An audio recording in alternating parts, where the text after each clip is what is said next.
And that's why things like this are considered controversial. What we really are saying is we're face to face with something that is telling us we must change. And that creates discomfort in us because ultimately we don't want to change. We want to stay where we are. We want to stay in our comfort zone. So that's what this issue is ultimately all about. Evolution always must take us out of our comfort zone and into unknown territories. So it is always controversial when proposing behavioral changes to people who have simply done these things in an unconscious state of mind their entire lives and been taught that it is okay and that there are justifications for these practices. We defined carnism last week as a dogmatic religion, moving on to slide number 9 now, as a dogmatic religion based entirely upon violence. Based entirely upon violence. The main belief system of which is that it is morally justifiable and or necessary to kill animals and eat their dead flesh. I called carnism last week in no uncertain terms the ultimate expression of domination. The ultimate expression of domination. We blew apart, as I said, the normal, natural, necessary argument last week. This argument, I've said, is provably false, immoral, meat industry propaganda. It is not normal, it is not natural, and it is not necessary. And we looked at those provably false arguments last week. We talked about the numbers of lives extinguished needlessly in the animal population just last year alone. 10 billion land animals in 2011 alone slaughtered for their flesh. If aquatic animals, water-based animals, are taken into consideration, that number in the United States alone, in the last year alone, totaled over 65 billion, with a B, lives extinguished. Worldwide figures were over double that number and places the total number of animal deaths at the hands of human beings in the year 2011 alone at well over 150 billion animals. That is 21 times the population, the human population of this planet. This week we're going to start in with looking at justifications for the continuation of this practice, and we're going to look at them one by one. And really there's many more justifications than just the number I'm going to list here, but I want to focus on 6 major justifications for the continuation of the immoral practice of carnism. It is a religion, as I've said. It's not just an ideology and a practice. It's a religious belief system. It is based on things that are not grounded or rooted in fundamental principles of truth. Therefore, it is a religion. A religion is defined by the root word religare in Latin, which means to tie back, to hold back, or to thwart from forward progress. That is what the word religare means, to thwart from forward progress by tying or binding. Religion is binding. We've talked about this before on the show. Religion can also have an alternative meaning of reuniting or reconnecting to something, and that something being truth, being the universal spiritual laws of creation, the universal laws of consciousness, if you will. And that's what we need to retie ourselves to, reconnect ourselves to, reunite ourselves with. That is true religion. But in the sense of religion being used in this world, organized religion and false ideological belief systems, religion is a binding practice that holds us back, that thwarts us from forward evolutionary progress in consciousness. So that is the sense I'm using the word religion in, the connotation I'm using it in. And we talked about what justifications are. Justifications are, we could also look at the root word of justification. It comes from the Latin jus, meaning right or law, and the Latin verb faccio facere, which means to make or to create. So when we put these together, justification, it means to create a right, to make up a right that does not exist, to make a right out of a wrong, to imagine to oneself and to try to tell oneself that a wrong is a right. That's what justification or justifying something is doing. It is trying to make a right out of something that is wrong, morally wrong. And justifications really hold no weight. They hold no water. They are something that they're lies that we tell to ourselves. That's really what a justification is. Justifications are lies that we tell to ourselves about what we may be doing, what we are allowed to do, that actually causes harm to other living beings. There's no such thing. If it causes harm to other living beings, you shouldn't be engaging in that practice. So justifications means the creation of rights that do not exist. And I put the slide number 13 with alien beings, seemingly comical slide, until you really think about it and you understand this is exactly what humanity is. For anybody who's truly aware, you realize humanity is food. By our own choice, by our own ignorance, through our own ignorance, we are food. I mean, you want to really know what the purpose of the prison planet is? It's to make you food. That's what the purpose of it is. In very simple, easy to understand language, if you want to really know what the end goal is, it's you being eaten. And you can look at that in physical terms if you really want to look at it that way. I have no problem with you even looking at it that way. But you're being spiritually devoured. The essence of you is being devoured by the dark forces that currently are in control of this planet. And you're being used as a fuel source for them. You're being eaten by them, by those forces, by those entities, if you will. So this is an ostensibly comical piece of social commentary here in slide number 13.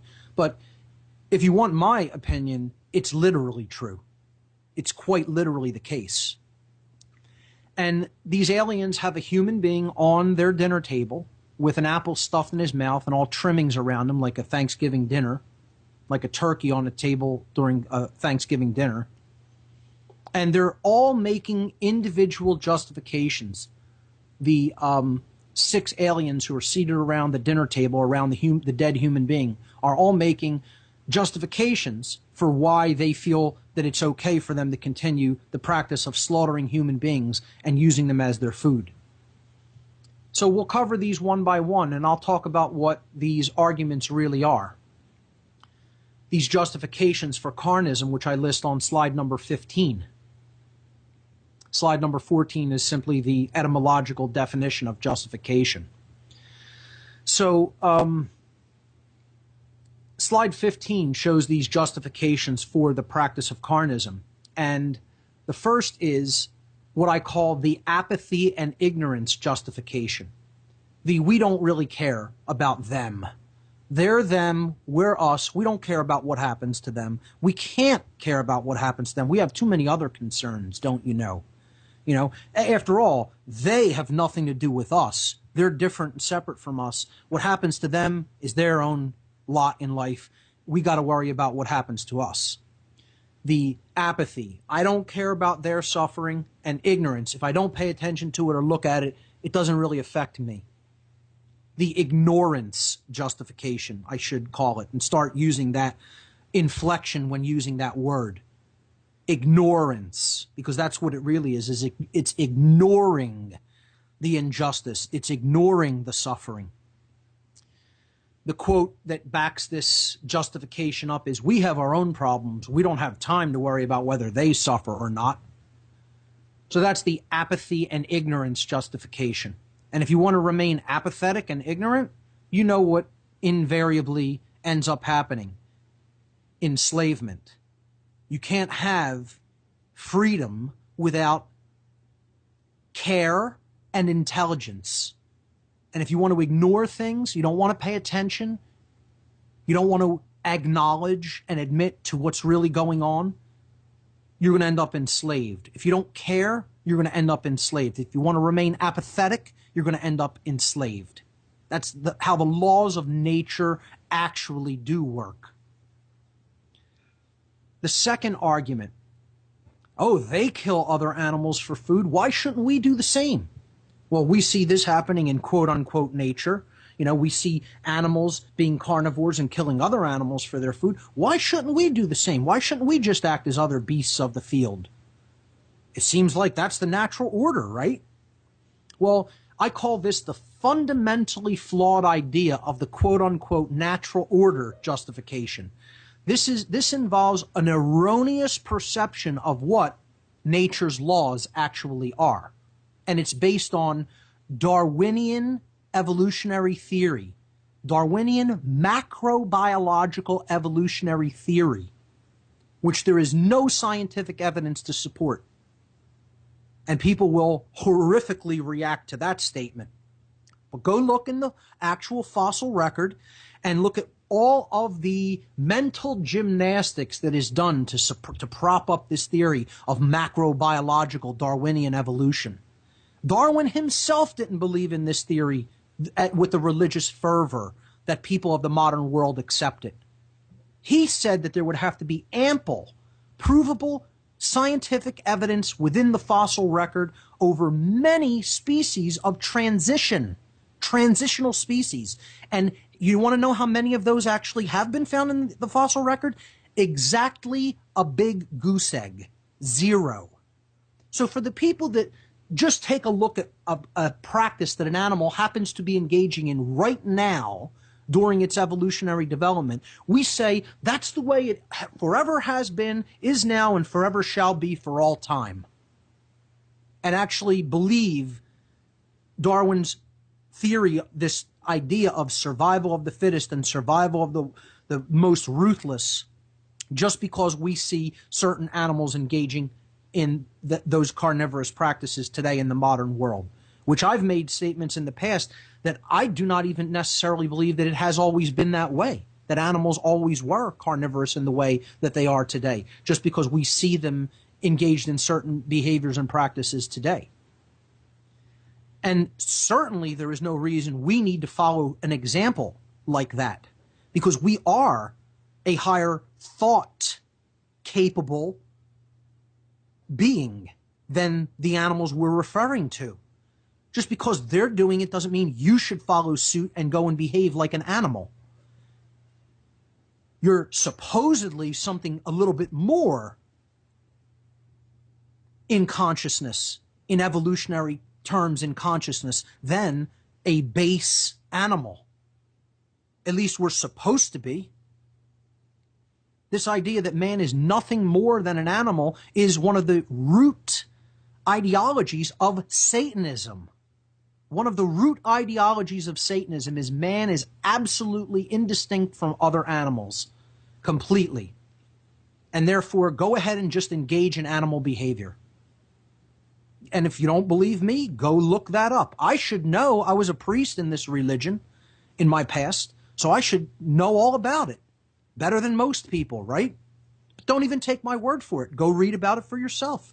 Those podcasts were all posted in the 70s in What on Earth is Happening former podcasts. Go back in the early 70s, I believe. Listen to the shows I did on Satanism and dark Luciferianism. Read those resources. Understand that their mental worldview and ideologies. And that's one of them. That the natural order is kill or be killed, slaughter who you have to slaughter to get your way and to, ensure your way of life. I call this the fundamentally flawed idea of the natural order, which has nothing to do with the actual natural order in nature. 0 to do with it. It's based on a completely erroneous assumption, based on very brief, thin slicing instances of time. And you're making a judgment on what the totality of the natural order actually is. And it has nothing whatever to do with that erroneous perception. And we're going to be talking about that a little bit later on the show. The third justification, God gave us dominion over the animals. I love this one. Can't you tell how much I love this one, folks? This is my favorite of them all.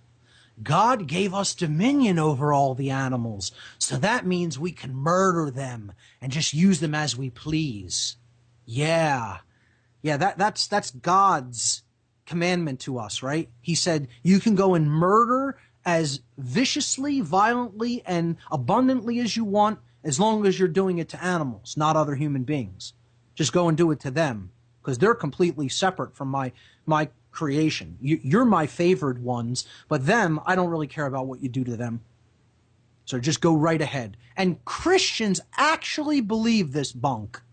They actually interpret the Bible in a way that allows for their immoral justifications and their diseased psyches to say, I'm just going to continue this because I interpret that God claimed that this was okay. And they're not even reading their own book. They don't even understand their own book. They don't even understand. They understand the words of the Christ in their own Bible. Zero. Less than zero. They have what I call negative knowledge of it. Not only do they have no idea what the actual teachings of the Christ consciousness is all about, but they actually have ascribed things to it which have nothing whatsoever to do with it.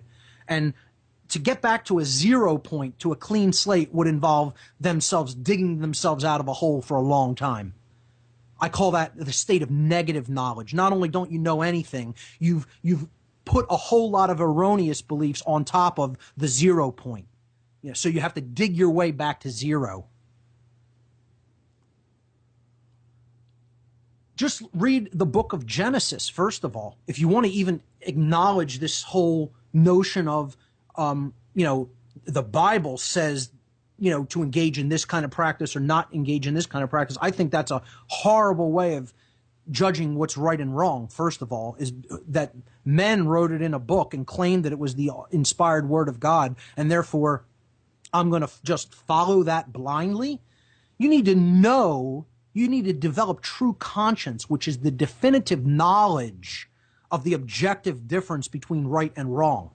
Not have a belief system about what you think is right or think is wrong, and then back it up with man-written words that you're claiming is the divine and inspired word of God. Let me tell you something. The Bible is written by flawed men for the reasons of their own agenda.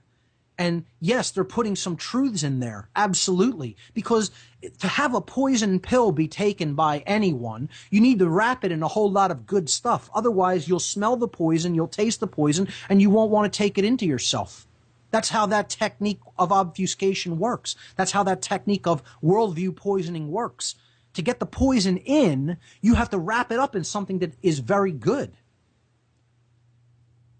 And I'm not saying that that's always the case, but with the biblical writings and the specific choice of the canon of the Bible and deliberately obfuscating and eliminating and keeping out of the official canon other books that could be said to be as equally, quote, unquote, divinely inspired. This done during Constantine's reign, the Council of Nicaea. Do the historical research. They're leaving out a whole lot of other things that say things that are in direct opposition and contrast to what's being said in other books of the Bible. So the Bible's self-contradictory, number one. And I'm not saying there aren't good truths to be found in it. I've talked about them many times on this show. But, let's just give a quote from Genesis that supports the idea that God did no such thing as his claim to give us dominion over the animal kingdom and say we could just use them as our food as we see fit. In Genesis chapter 1, verses 29 and 30, and this is before the fall, in consciousness, before this horrific event took place that plunged man into the mindset of the animal kingdom, really, that led to a diminution in his consciousness and awareness. The words of God are attributed to this following quote, I give you every seed-bearing plant on the face of the whole earth, and every tree that has fruit with seed in it. Let me just read that again.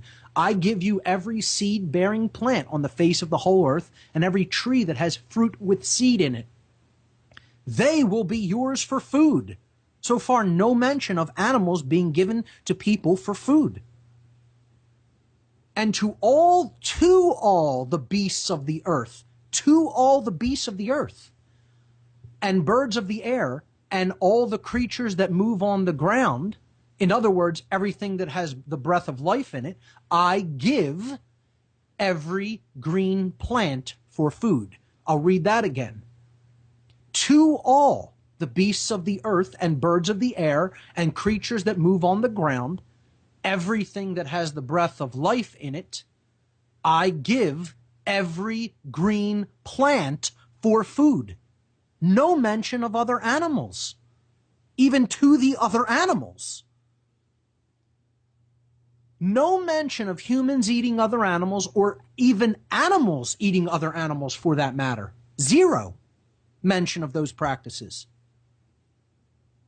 So I would ask the quote-unquote religious people, they're really nothing of the kind.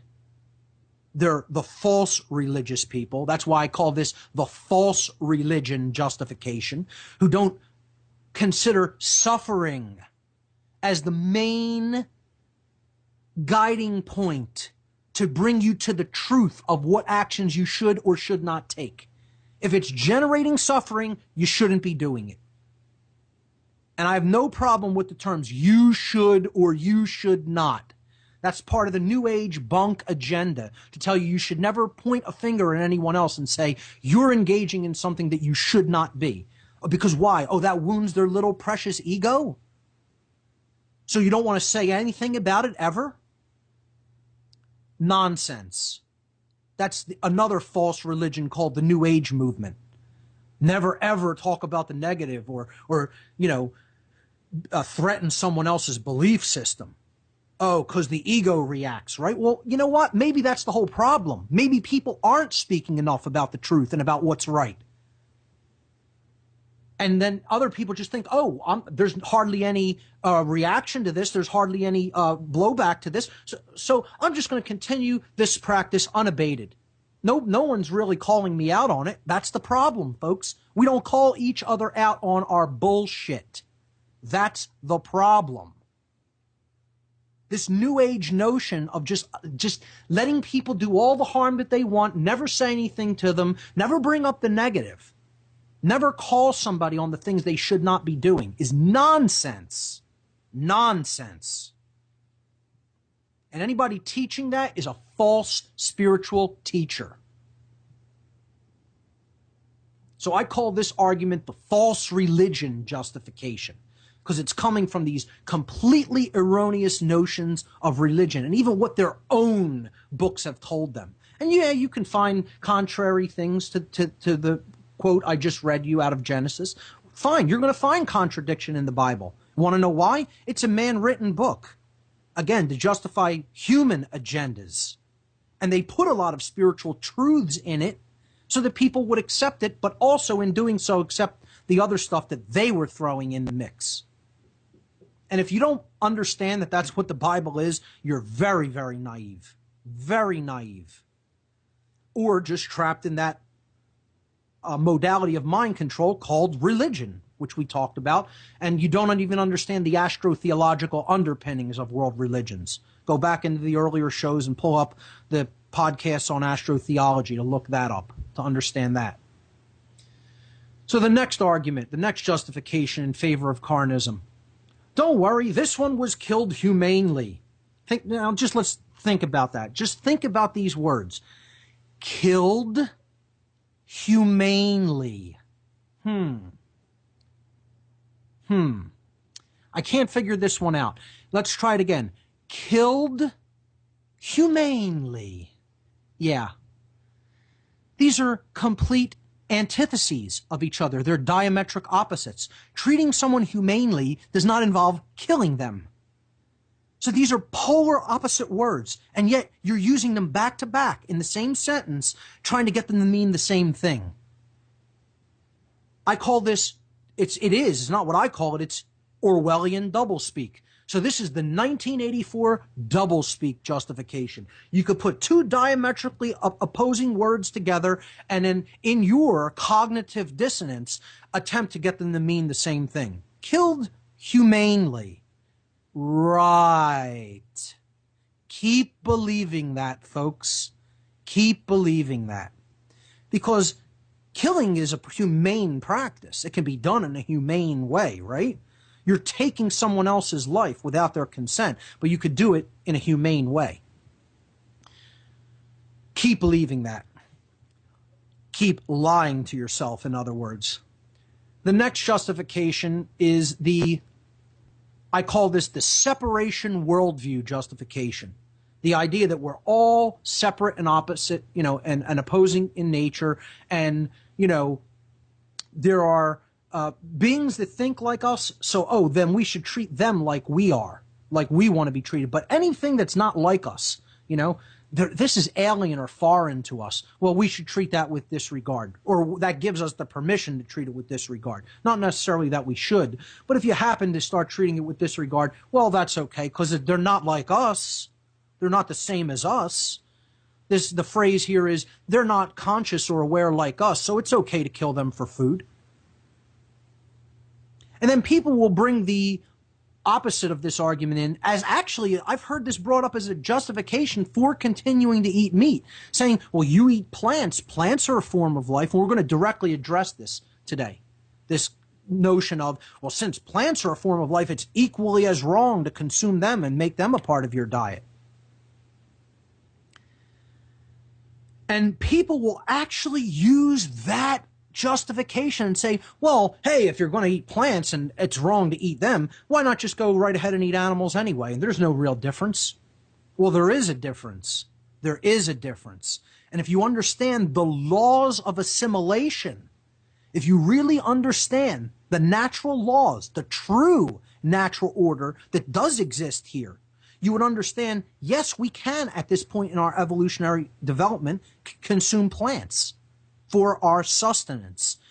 I would say at some point when you move to be as evolved that you would not need plants as part of your diet, that the physical vehicle would be so light or so non-physical that you would not need plants, then I would even go and make the statement, now you shouldn't be eating plants. Let them be. If you can live on breath, live on breath. If you can live on light, live on light. And these things are possible. Not everybody is at that point in evolutionary development. I would say the human physiology is at the point of development where we can live without eating animal flesh, dead animal flesh. And I don't even see really there being any point in time where we could not have, where the practice of carnism was necessary. I don't really see there being any time when that was the case, that it was necessary to do what we're doing to animals, that is completely poisoning the field of consciousness and energy in which we're all living. And then finally, the no justification, as I coined it last week, or in other words, the truth, also known as simply the truth. And that is, well, I do feel bad about what I'm doing here, but I could never give up my meat, quote unquote, my meat. It's just way too tasty. It just tastes too good. I'm too addicted to it. I could never develop the willpower to really change who I am and desist in a practice of violence or violence by proxy, which is what carnism is. And those are really the justifications that we use to try to create a right. That's what the word justification means. Creating right, making a wrong into a right. Of course, this is an illusion. It can never be done. It will never be done. It's only an illusion that exists in a diseased psyche that is trying to make a wrong action okay in their own mind, in their own psyche. So we also looked at the law of correspondence last week when it comes to this practice. And the law of correspondence simply states that that which is above is like to that which is below. That which is below is like to that which is above. Or in other words, the universe is self-similar across all scales, across all sizes, and I would suggest modalities of behavior. It is also self-similar. Meaning if we continue to create chaos, chaos is going to be generated for us by something that is above us in the real, quote, the real natural order. Okay? The universe is going to intelligently rearrange the field of consciousness around us to provide the experience that we have been generating through our behaviors. And it's going to reflect that experience back to us so that we will learn the lesson that, hey, it's not okay to behave like this. We should not be engaging in such practices. And people look at the image that I presented and they think of it like, oh, well, that's just the natural order. Oh, life eats life. And, you know, a little bit, life that's real small gets eaten by something that's bigger, and then that gets eaten by something that's even bigger. No, that's not the natural order. This is the Darwinian notion of the natural order that is a religion that is based on dogmatic religious belief systems. This is not the real natural order. This is not what nature does. This is chaos. This is the state of chaos. It's the exact opposite of order. Things, everything eating everything else. That's chaos, ladies and gentlemen. And that's chaos that we have created by not saying no to this condition. This is a condition. It's not the natural order. It's not nature. There's a difference between the human condition and human nature. We've talked about that ad infinitum on past shows. In natural law, when people say, well, animals eat other animals, so why shouldn't humans do it? It seems like it's natural. Human beings, because of the complexity and the different nature, the higher nature of their consciousness and their ability to think and reason and comprehend and delve into the laws of nature and understand them. So their ability to reason and understand ultimately holds a human being to a higher standard when it comes to moral law than animals are held. Now, that isn't to say that when an animal, eats another animal, that's wrong for them. We are held to a higher standard because of our higher consciousness. So natural law is going to have an effect upon us for doing that. There is also another consideration to take into account when it comes to this, and something that has been hinted at in ancient writings, that it is very possible that perhaps even in the quite ancient past, or maybe even not in the so distant ancient past, but in the near ancient past, that this even was not always the case for animals. People believe in this linear progression, that species cannot fall from a place that they once were, from a higher place they once were. We have this erroneous notion through archaeology and anthropology and other sciences who haven't really seen the full picture in scope about how cycles of time work, okay?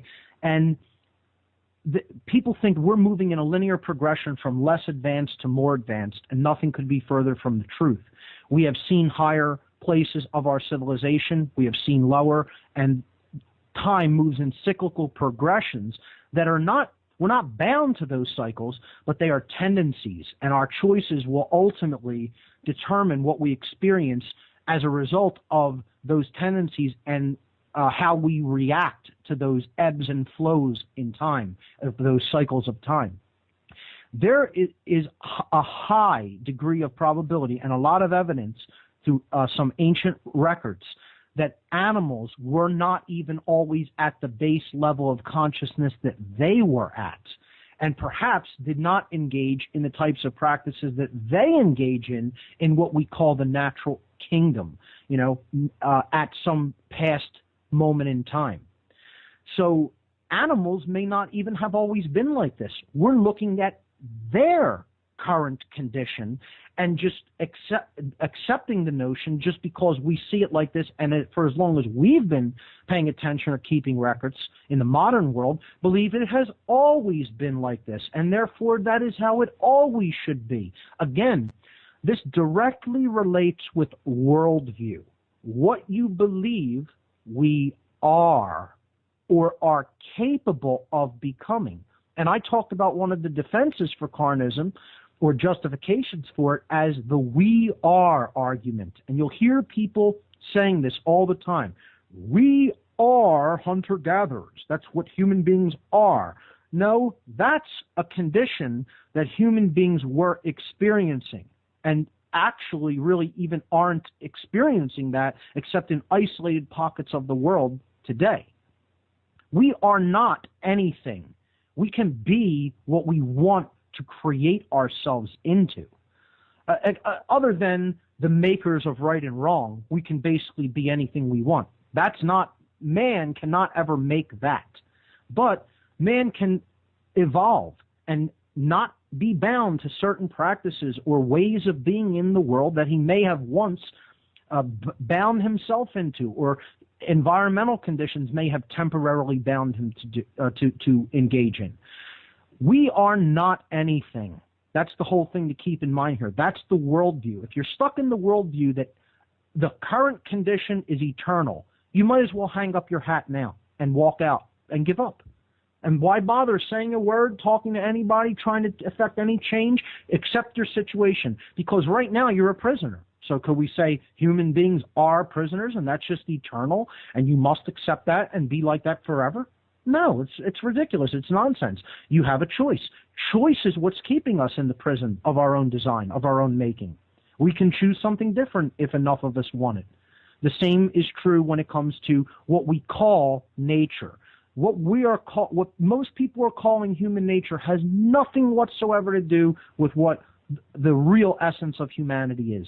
It's the current condition that they are attached to and identified with and think can never be changed, that think that it just always was, is now, always will be, and it has to be accepted. And that is a poisoned worldview, attitude, and way of looking at the world.